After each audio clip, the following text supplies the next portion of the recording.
साहब ने सबकी बातें सुनी।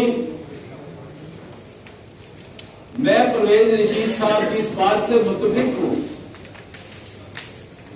कि आज इस हाल के अंदर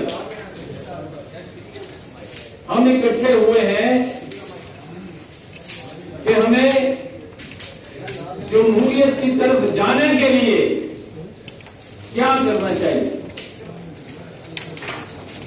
ये जो जमहूरियत का सफर है उसका मतलब ये नहीं है कि हम जमहूरियत से गुजर के आए हैं। हम जमहूरियत की तरफ जाना चाहते हैं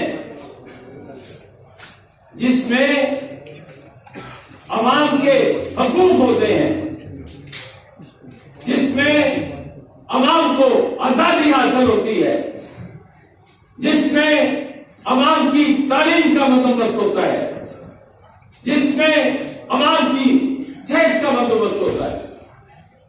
सिर्फ चंद लोगों के बूटों की चमक का बंदोबस्त नहीं होता। अर्ज यह है कि पाकिस्तान पीपल्स मूवमेंट सिर्फ इसलिए वजूद में नहीं आई कि किसी की हुकूमत चली जाए और किसी की हुकूमत आ जाए। एक जमाना था जब मैं 1977 में कौमी इत्तेहाद का उम्मीदवार था, जब मैं 1979 में तहरीक इस्तिकलाल के टिकट पर एमएनए का उम्मीदवार था। मैं भी इक्तदारी सियासत का हिस्सेदार था। आज नहीं है हम, ना कोई ख्वाहिश है, लेकिन हमने हर आमिल का मुकाबला किया। वो फौजी था, वो अवामी था, वो इस्लामी था। इस मुल्क के अवाम के साथ बड़ा जुल्म हुआ है। अब वक्त है कि तमाम सियासी जमातें, तमाम क़यादतें इकट्ठी हो जाएं। हम पीडीएम का खैर मकदम करते हैं, लेकिन कहना ये चाहते हैं जैसा कि अजहर जमील साहब ने कहा कि अब जरूरत है कि आप लोगों के मसाइल पर भी बात करें। मैं एक बात कहना चाहता हूं कि जरूरत है कि ये जो जमातें इकट्ठी हुई हैं, ये अवाम दुश्मन कुव्वतों के खिलाफ तब जीत सकती है जब ये आने वाले इंतखाबात के लिए एक प्लेटफॉर्म पर इकट्ठी हो, एक इंतखाबी इत्तेहाद बनाए ताकि अवाम दुश्मनों के मुकाबले में अवाम को मौका मिले कि वो इकट्ठे हों और अपनी ताकत का भरपूर मुजाहरा करें। मैंने हमेशा बड़ी सख्त जुबान इस्तेमाल की है बकौल शख्स से, जबकि मैं उसको हक की बात समझता हूं। मेरा ये फर्ज है इस उम्र में कि कोई जर्नैल हो, कोई ब्यूरोक्रेट हो, कोई सियासतदान हो, उसको मैं कुछ कह सकता हूं, उसको समझा सकता हूं, उसको रास्ते पे ला सकता हूं। इसके बाद हमने और क्या करना है? हम तो अपनी जिंदगी गुजार चुके, लेकिन इस बचे हुए सांसों को पाकिस्तान के अवाम की खिदमत के लिए बिताना चाहते हैं, गुजारना चाहते हैं। तो मैं ये गुजारिश करूंगा कि ये जो पीडीएम है इसको इंतखाबी इत्तेहाद बनाया जाए। किसी और को ये शामिल करें, ये ना करें, इनकी मर्जी है, लेकिन ये करना पड़ेगा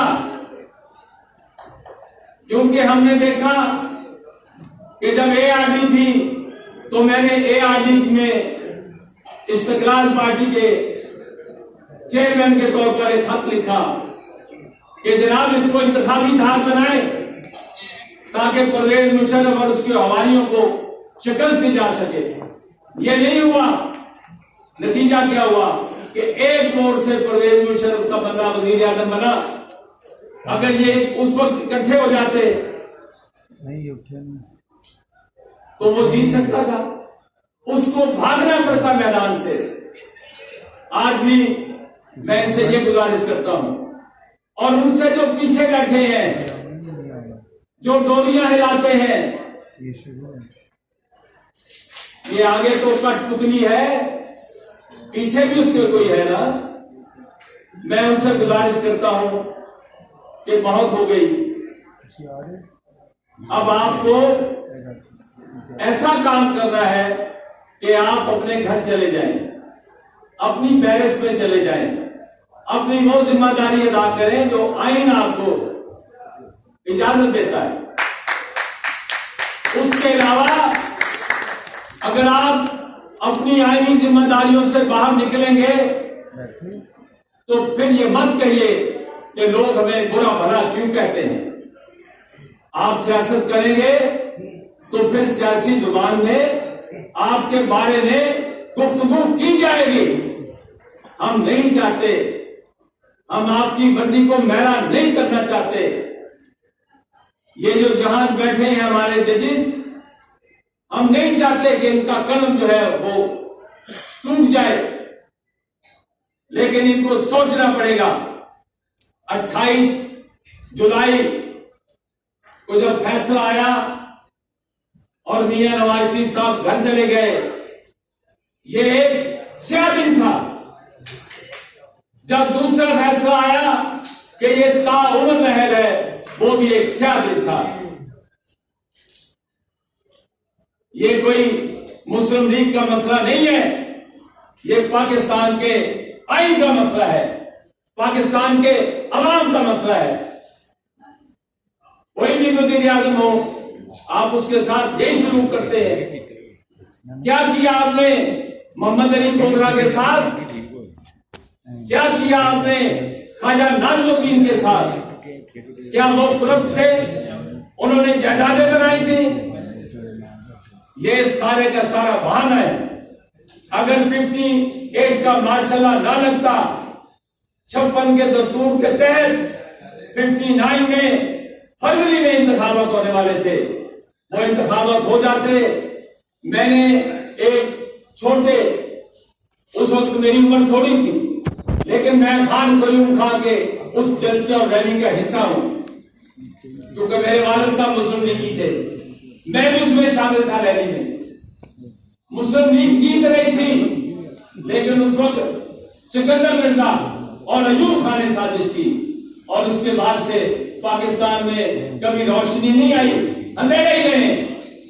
हम सबको मिलकर इन अंधेरों को खत्म करना है। परवेज रशीद साहब, आपको जिस बात का किसी मेरे दोस्त के कहने से दुख हुआ है, मैं आपके साथ शरीक हूं, लेकिन हर जो शख्स है, हर जो इंसान है, वो अपने जज्बात रखता है, उसकी अपनी राय है। यही हक है सबका। इसी के लिए जद्दोजहद है कि हर कोई अपनी राय का इजहार कर सके। और ये जो स्टेज है PPM का, यहां हर बंदे को हक है कि वो अपनी राय का इजहार करे, लेकिन ये कि किसी की कोई तौहीन करे, ये जो गालम गलोच ब्रिगेड तैयार किए जाते हैं, हम इसकी मजम्मत करते हैं। ये पाकिस्तान की सियासत को गंदा कर दिया इन लोगों ने, क्योंकि ये बुनियादी तौर पर गैर सियासी लोग थे और किसी के कहने पर, किसी की उंगली के जरिए आए हैं, लेकिन जब इनको उंगली लगेगी तो फिर ये हमारे पास आएंगे। और परवेज रशीद साहब ये पहले भी आए थे, जब इन्होंने पार्टी बनाई थी तो दोनों पार्टियों को बुरा भला कहते थे, और जब परवेज मुशर्रफ आया तो ये उसके साथ थे।